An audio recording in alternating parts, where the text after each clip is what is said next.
রাত্রি 12:30 বাজছে, একটা লাশ এসেছে। আলমদাকে বলা হয়েছে লাশটার ময়নাতদন্ত করতে। আলমদা বহু বছর ধরে এই লাশ কাটা করে কাজ করছে, বংশ পরম্পরায়। আলমদার বলছে আলমদা যখন এই লাশটাকে ময়নাতদন্ত করছে তখন তার মেয়ে, আলমদা দেখছে সামনে তার মেয়ে, মানে মেয়ে মানে ওই লাশটাই মেয়ে শুয়ে আছে, লাশের মুখ মানে ওটা তার মেয়ের মুখ। আলমদার হাতটা না জাস্ট কেঁপে উঠেছে, মানে বুকের ভিতরটা মনে হচ্ছে আর প্রাণটা বোধহয় নেই, আমি কাকে দেখছি, কে এটা, কে, এরকম অবস্থা। কিন্তু পরে দেখে সেটা কিন্তু তার মেয়ে নয়।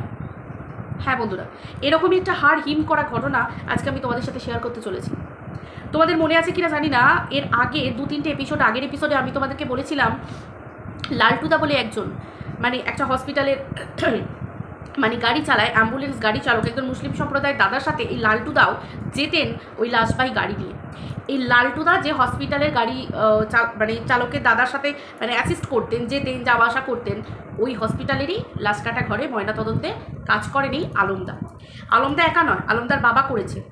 আলমদার বাবা মারা যাবার পর আলমদা এই চাকরিটা পেয়েছে, মানে কাজ করতে করতে আলমদার বাবা মারা গেছেন এবং এই চাকরিটা আলমদা বাবাকে ছোটো থেকে করে আসতে দেখেছে, মানে আলমদা যখন ছোটো ছিল করে আসতে দেখেছে।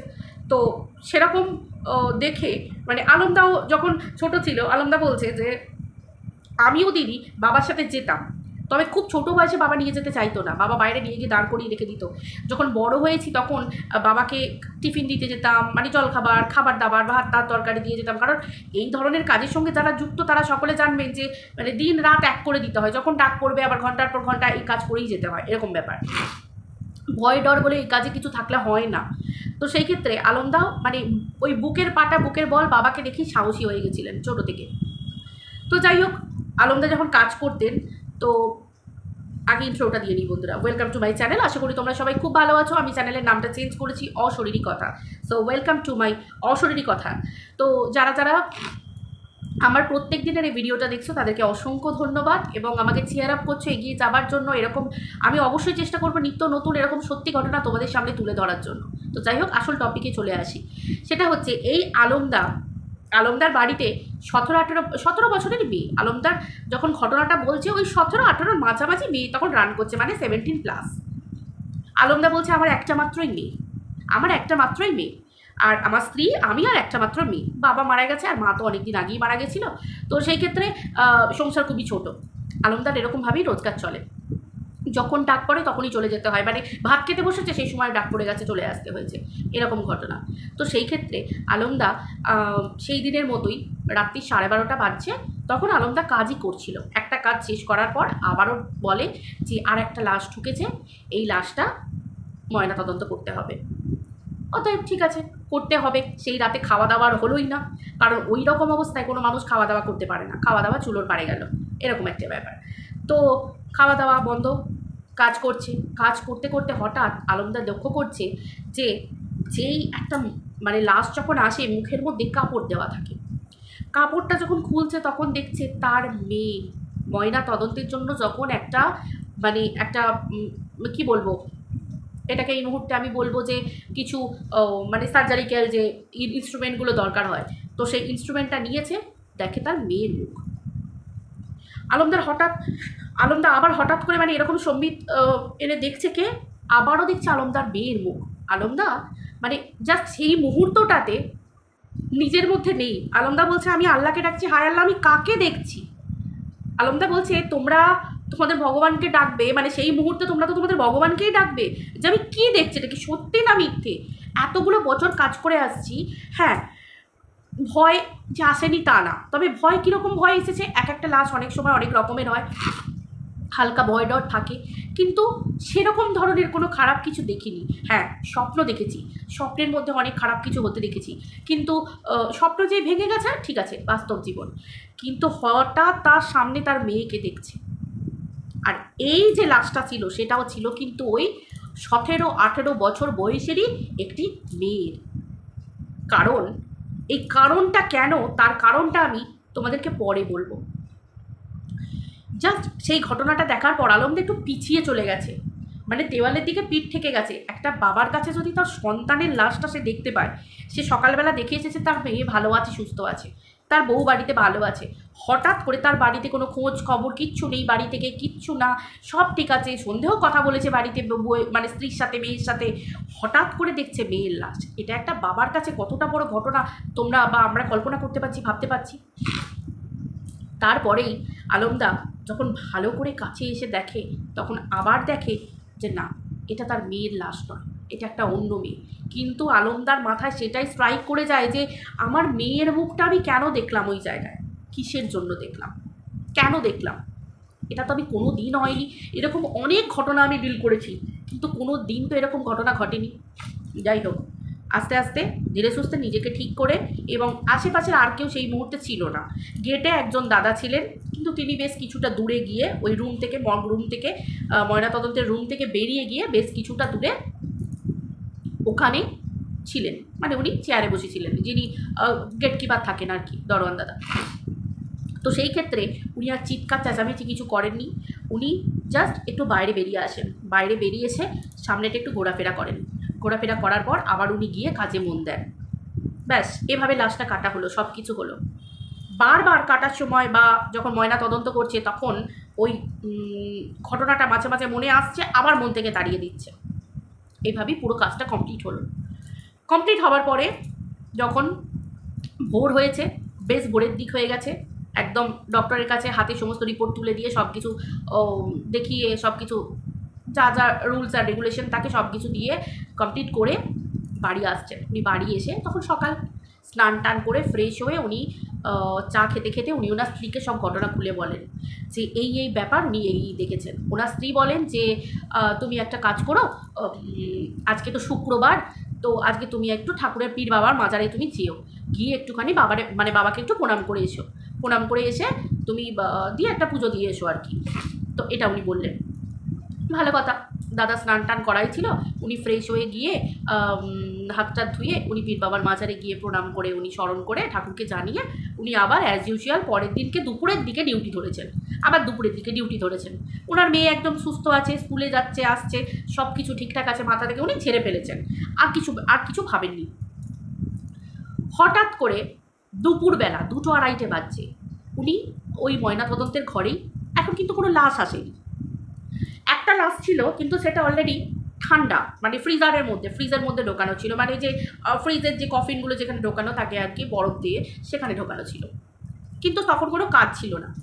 হঠাৎ উনি লক্ষ্য করেন, আলমদা বলছেন যে আলমদা লক্ষ্য করছে যে ওই কোণে একটা ড্রয়ার আছে, ড্রয়ারের পাশে একটু নিচের দিকে মানে একটা ফাঁকা অন্ধকার ভোজের মতো জায়গা আছে, ওই জায়গাটাতে ঠিক কাল রাতে যে মেয়েটিকে ময়নাতদন্ত করেছে সেই মেয়েটি এইরকমভাবে বসে এরকমভাবে আলমদার দিকে তাকিয়ে আছে, আর চোখ দিয়ে এরকমভাবে রক্ত পড়ছে, মানে জল যেরকম পড়ে সেরকমভাবে রক্ত পড়ছে। জাস্ট ভাবতে পারছো অবস্থাটা?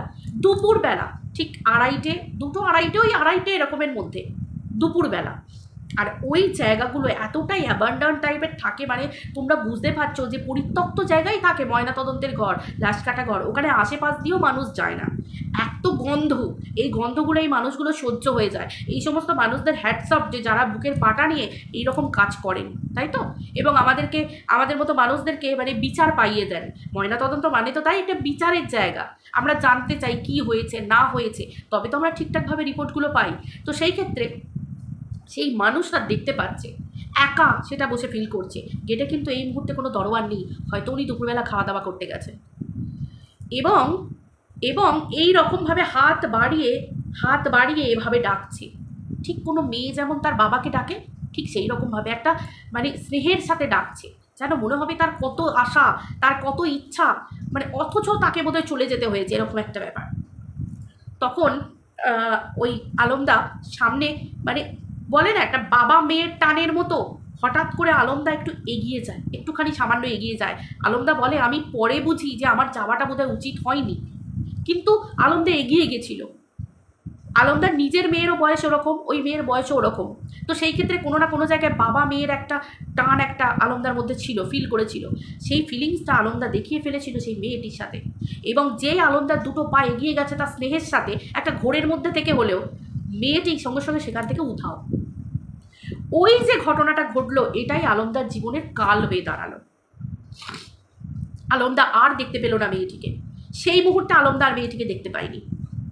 যাই হোক, তারপরে দুপুরের দিকের পর অ্যাজ ইউজুয়াল কারোর সাথে আলমদা ঘটনাটা শেয়ার করেনি। দুপুর গেল, আলমদা একটু গা ছমছম ভাবেই করছিল যে কি দেখলাম আমি, কেন মেয়েটাকে দেখলাম। আলমদা মনে মনে ভাবছে যে হয়তো, আলমদা বলছে আমি ভাবছি যে হয়তো অল্প বয়সী মেয়ে বলে আমার মনের সাথে অ্যাটাচড হয়ে গেছে, আমি ভুলতে পারছি না, সেই জন্য বোধহয় এরকমটা হচ্ছে। মানে আলমদার স্ত্রীও কিন্তু একই কথা বলেছিলেন যে অল্প বয়সী মেয়ে তো, তাই তুমি ভুলতে পারছো না, সেই জন্য তোমার কষ্ট হচ্ছে। তো আলমদা এটাকে মন থেকে মোছার চেষ্টা করছে, কিন্তু কোনো না কোনো জায়গায় একটা খটখট থেকেই গেছে। যাই হোক, সেই দিনকে আলমদা সন্ধ্যের দিকে 8:30 পৌনে 9টা বাজছে, আলমদা বাড়ি ফিরেছে। ওই রাতে আলমদা বাড়ি ফিরেছে। বাড়ি ফিরে যেমন বাড়ি ঢোকার আগে আলমদা বাইরে পুকুর থেকে স্নান করে যায়। স্নান করে একদম পরিষ্কার পরিচ্ছন্ন হয়ে তারপর বাড়িতে গেছে। বাড়িতে গিয়ে আলমদা রাতে খাওয়া দাওয়া করেছে, মেয়েও শুয়ে পড়েছে। আলমদাদের দুটো রুম, একটা রুমে আলমদার স্ত্রী আর তার মেয়ে থাকে, আর একটা রুমে আলমদা থাকে। তো আলমদা শুয়েছে রাতের দিকে। হঠাৎ শোয়ার পর আলমদা লক্ষ্য করছে, হঠাৎ ঘন্টা দেড়েকের মতো ঘুমিয়েছে, ঘুমানোর পর হঠাৎ আলমদা লক্ষ্য করছে আলমদা এভাবে শুয়ে আছে, ঠিক আলমদার শোয়া থেকে, মানে খাটে শোয়া থেকে এতটা ওপরে মেয়েটি ভাসমান অবস্থায় এইভাবে আলমদার সামনে এভাবে আলমদার দিকে তাকিয়ে আছে।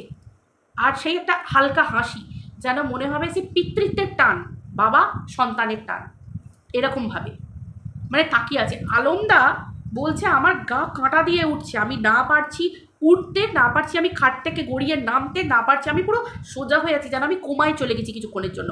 আমি চিৎকার করতে পারছি না, আমি ডাকতে পারছি না, কথা বলতে পারছি না, নড়তে পারছি না, আমার বডি পুরো ফিট এইভাবে শক্ত। কিছুক্ষণের মধ্যেই হঠাৎ আলমদা লক্ষ্য করে যে ওটা ভেসে গিয়ে দরজার এক কোণে চলে যায়। এক কোণে চলে যাওয়ার পরেই আবার উধাও। তারপরে হঠাৎ লক্ষ্য করে আলমদার স্ত্রীর চিৎকার পাশের রুম থেকে, দেখে যাও মেয়েটা কীরকম করছে, দেখে যাও মেয়ে কীরকম করছে। আলমদাকে ডাকছে। আলমদা ছুটে গিয়ে আলমদার মেয়ের ঘরে ঢুকে দেখে আলমদার মেয়ে খিচুড়ি হচ্ছে, মানে রীতিমতো খিচুড়ি হচ্ছে, এবং চোখ মুখ যেন বেরিয়ে আসছে, মানে চোখ মুখ পুরো বেরিয়ে আসছে মেয়ের মধ্যে। আর কি যেন বিড়বিড় বিড়বিড় বিড়বিড় করে বলে যাচ্ছে, বিড়বিড় বিড়বিড় করে, মানে কী ভাষায় বলছে আলমদা বলছে আমি কিছু বুঝতে পারছি না। অদ্ভুত একটা ব্যাপার। আলমদার একটা সেকেন্ডের জন্য বুঝতে অসুবিধা হয়নি যে এই এই যে আমি দেখেছি, এই ব্যাপারটার সাথে আমার মেয়ের এই ব্যাপারটার কিছু একটা কানেকশান আছে। জাস্ট কয়েক সেকেন্ডের মধ্যে এই ঘটনাটা ঘটেছে, কয়েক সেকেন্ডের মধ্যে। মানে ভাবতে পারছো তোমরা, ভাবতে পারছো? আমরা অশরীরী প্রেতাত্মা এগুলো নিয়ে হাসাহাসি করি, আমরা অনেকে খিল্লি করি, কিন্তু যাদের সাথে ঘটে না তারাই বোঝে এর মর্মটা কী। এত বছর যে মানুষটা লাশ কাটা ঘরে কাজ করেছে, দম না থাকলে এই কাজ করা যায় ভাবতে পারো তোমরা? সেই মানুষটা মানে সেই মুহূর্তে কতটা হেল্পলেস, তার কিচ্ছু করার নেই। সেই মানুষটা ভয় পাচ্ছে, কারণ কেন না তার নিজের লোকের সাথে ঘটনাটা ঘটছে। সে চিন্তা করছে যে কি হবে, আমার মেয়ে, আমার নিজের। তো সেই তখনই হঠাৎ করে আলমদার স্ত্রীর মনে পড়ে যে আচ্ছা এখনই যদি আমরা পীর বাবার মাজারে নিয়ে যাই, কিন্তু পীর বাবার মাজারে নিয়ে গেলে এত রাতে পীর বাবার মাজারে দেখবেটাকে। তখন বলে যে পীর বাবার মাজারের পাশেই যিনি হুজুর থাকেন তার বাড়ি তার পাশেই, কিন্তু তাকে তো আগে জানাতে হবে, আমি নিয়ে যাব কী করে? লোকবল না থাকলে মেয়েকে নিয়ে যাওয়া যাবে না। হঠাৎ বিভিন্ন রকম আচরণ করছে, বিভিন্ন রকম ধরনের মানে বিভিন্ন রকমের কথা বলছে, আবার কখনো কখনো ছুটে গিয়ে দৌড়ে ওই কোণে চলে যাচ্ছে, এই কোণে চলে যাচ্ছে, মানে একবার যদি ছাড়া পেয়ে যায় কোনোভাবে বোধহয় মেয়েটাকে আর খুঁজে পাওয়া যাবে না, মানে তো দৌড়াবে, মানে এমন এমন আচরণ করছে। তারপরে হাতে করে ধরে কোনো রকমে পাশের বাড়িতে 2-3 জনকে আলমদা ডেকেছে। ডাকার পরে মানে আলমদা ডেকেছে, মানে আলমদার স্ত্রীকে পাঠিয়েছে, আর আলমদা ঘরের মধ্যে আছে ধরে। একটু সেই চিৎকার চেঁচামেচি করতে সকলে আসে। আসার পর সকলে মিলে ডিসিশন নেয় যে হ্যাঁ নিয়ে যেতে হবে, কারণ আলমদা বলছে, অনেকে বলেছিল যে ডাক্তারখানা মানে হসপিটাল নিয়ে যেতে, কিন্তু আলমদার মন জানে এটা কি হয়েছে। আলমদা বলেছে না, আমি আগে মাজারে হুজুরের কাছে নিয়ে যাব। তাড়াতাড়ি করে সকলে মিলে হুজুরের কাছে নিয়ে গেছে। হুজুরের কাছে নিয়ে যাবার পর হুজুর উঠেছেন, দেখেছেন, দেখার পর উনি বুঝতে পারেন যে ভিতরে একটা কোনো প্রেতাত্মা আছে, কোনো একটা আত্মা আছে। তারপর হুজুর সেই আত্মার সাথে কথা বলার চেষ্টা করেন। আলমদা বলছে যখন কথা বলছে আত্মার সাথে, মানে আত্মাটার দাবি হচ্ছে যখন লাশটা, সেই তোমাদের বলেছিলাম না যে কি বলেছে পরে বলছি, যখন ময়নাতদন্তের লাশটা ঘরে ঢোকে তখন হঠাৎ করে দরজায় ঢোকাবার সময় মুখের ওই ইয়েটা সরে যায়, কাপড়টা সরে যাবার পর আলমদার লক্ষ্য করে যে একটা অল্প বয়সী মেয়ের মুখ, মানে ভালোভাবে মুখটা দেখেনি কিন্তু দেখেই বুঝতে পারে প্রথমেই একটা অল্প বয়সী মেয়ের মুখ। আলমদা তখন বলেছিল হায় আল্লাহ, এই রকম এত অল্প বয়সের মেয়ে। এই যে আলমদা প্রথমেই একটা মানে একটা এই যে কথাটা বলেছিল এটার সাথে একটা মনের একটা অ্যাটাচমেন্ট চলে এসেছিল, মানে আলমদা কোনো না কোনো জায়গায় নিজের মনের দুর্বল মনে সেই মুহূর্তটাতে তার ওই কঠোর মনটাকে সরিয়ে রেখে একটা দুর্বলতা মনের মধ্যে এনে ফেলেছিল, এবং এই দুর্বল মনে ওই মেয়েটির আত্মা বা রু কিছু একটা জায়গা চলে গেছিলো, অ্যাটাচড হয়ে গেছিলো, যে আলমদাও ওর বাবার মতো, আলমদাও ওর লাশটাকে দেখার পর মানে কষ্ট পাচ্ছে, দুঃখ পাচ্ছে। তাই যে সময় লাশটাকে কাটতে যাচ্ছিল বা ময়নাতদন্ত করতে যাচ্ছিল সেই মুহূর্তে মানে আলমদা কিছুক্ষণের জন্য নিজের মেয়ের মুখটা দেখতে পেয়েছিল, যাতে কোনো ইনস্ট্রুমেন্ট বসাতে না পারে। কারণ একটা মেয়ের একটা অতৃপ্ততা, মানে একটা অল্প বয়স, তোমরা বুঝতে পারছো বা আমরা ফিল করতে পারছি ব্যাপারটা, যে একটা মেয়ের বাসনা থাকে। আর এই ব্যাপারটা যে ময়নাতদন্তে এসেছে মানে বুঝতে পারছো যে মৃত্যুটা স্বাভাবিক মৃত্যু ছিল না, তবেই ময়নাতদন্তে আসে। তো এই যে মেয়েটা চলে যাওয়া, মেয়েটা চেয়েছিল মেয়েটা আলমদার মেয়ের শরীরে থেকে আলমদার ভালোবাসা পেতে। সে হয়তো কোনো খারাপ মতলবে আসেনি, কিন্তু একটা সুস্থ মানুষের শরীরে যদি একটা আত্মা প্রবেশ করে সেটা তো খুবই কষ্টকর, তাই না? ওটাকে তো মানুষের জীবন বলে না, বেঁচে থাকা বলে না। সেক্ষেত্রে এইরকমভাবে ভালোবাসা পাওয়াটা তো চায় না, কারণ যে একবার দেহ ছেড়ে চলে যায় সে কিন্তু আত্মা হয়ে যায়, তার সাথে কিন্তু কোনো মানুষের সম্পর্ক আর থাকে না। চেষ্টা করলেও আমরা তাকে ডাকতে পারি না, ডাকা মানে তাকে কষ্ট দেওয়া। আর তারও এটা সম্ভব নয় যে একটা মেয়ের মধ্যে আত্মা হয়ে সারা জীবন ভালোবাসা পাওয়ার, এটা কখনোই সম্ভব নয়। তাই সেই মুহূর্তে আলমদাকে বলা হয়েছিল যে ঘেন্না তো একটা মানুষের প্রতি, একটা মৃত মানুষের প্রতি আনতে পারবে না, কিন্তু আলমদাকে বলা হয়েছিল রিকোয়েস্ট করতে যে তুমি আমার মেয়ের শরীর থেকে চলে যাও। তো আলমদা আলমদার মতো করে হুজুরের কথা শুনে রিকোয়েস্ট রাখে, এবং তাকে বলা হয় যে অবশ্যই আমি তোমার শান্তির জন্য ব্যবস্থা করব, আর আমি অবশ্যই, আমি যেমন একটা মেয়ের বাবা, আমি বাবার মতো করে তোমার শান্তির জন্য ব্যবস্থা করব। তো সেই ক্ষেত্রে সেই প্রতিজ্ঞাবদ্ধ হয় আলমদা সেই আত্মার কাছে, তারপর হুজুরের সাহায্যে সেই আলমদার মেয়ের শরীর থেকে ওই আত্মাকে বার করা হয়, বার করে তাকে মুক্তি দেওয়া হয়। তো সেই দিনের পর থেকে আলমদা আর কখনো ওই অল্প বয়সী মেয়েদের আশা যে লাশ কখনো ময়নাতদন্ত করেনি। যতবার হয়েছে ওটা অন্য কোনো ডিউটি অফিসারকে, মানে অন্য কোনো ডিউটির কাজের আরও যারা স্টাফ আছেন তাদেরকে আলমদা ওই কাজের সাথে যুক্ত তাকে হ্যান্ডওভার করে দিয়েছে। আদারওয়াইজ আলমদা কাজ করে আজও, কিন্তু এই কাজ আর আলমদা করে না, অল্প বয়সী মেয়ে কখনো করে না। কারণ সেই যে কষ্ট, সেই যে অ্যাটাচমেন্ট আলমদা আজও ভুলতে পারেনি। আলমদা বলে এত বছর আমি কাজ করছি কিন্তু কোনোদিন আমি এরকম ঘটনা কোনোদিন ঘটেনি। অনেক চোখের সামনে দেখেছি, খারাপ, ওঠা নিচু সব কিছু দেখেছি, উঁচ নিচ অনেক ঘটনা দেখেছি, কিন্তু এভাবে হ্যাঁ স্বপ্নের মধ্যে দেখেছি, যেহেতু আমরা কাজ করি এই নিয়ে স্বপ্ন দেখেছি, মানে যেমন স্বপ্নের মধ্যে অবচেতনে সেগুলো কাজ করে দেখেছি, কিন্তু এই যে চোখের সামনে নিজের মেয়ের প্রতি ঘটনা ঘটা এবং আত্মাকে চোখের সামনে থেকে ফিল করা, দেখা, উভে যাওয়া, চলে যাওয়া, এই ব্যাপারগুলো চোখের সামনে প্রথম দেখেছি। তো বন্ধুরা তোমরা বুঝতে পারছো যে যারা বিশ্বাস করো না যে আত্মা তো নেই, আত্মা তো নেই, আত্মা বলে কিচ্ছু হয় না, আছে, আছে, আমাদের আশেপাশেই আছে, কিন্তু আমরা তাকে দেখতে পাই না। যারা বলে যে দেখতে পাই, যারা বলে যে হ্যাঁ আমি চোখের সামনে দেখলাম, এই দেখলাম বলে রসিকতা করে, রঙ্গ করে, এগুলো কিন্তু করা উচিত না।